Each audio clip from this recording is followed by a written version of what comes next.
The first thing that drew me to his book was that it was original. I'm aware that most stories that exist, and also most stories that I've written, maybe all stories that I've written, are in some ways retellings of other stories with new elements, but the superstructure is familiar in some ways. And this didn't feel like it fitted into that situation. That in itself is quite strange. The other thing was it had this very, very strong atmosphere. And you're right, it's not an obvious no-brainer for an adaptation. But as I was reading it, I was thinking, I want to adapt this, but how? And then it was about trying to figure out what one would be adapting. And in the end, I thought it was the atmosphere. Rather than specifics of the narrative, it was the feeling it gave you as you read it.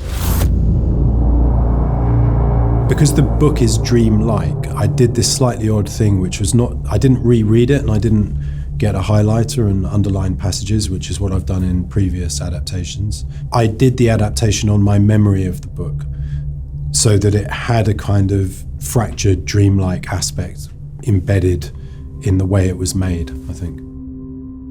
The process is the same on every film I've ever worked on, which is I write a script and then I hand it to really the collective of people who are the filmmakers.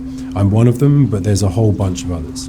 And that would include the DOP and the VFX supervisor, the production designer, wardrobe, hair, everybody. And ultimately, eventually cast as well.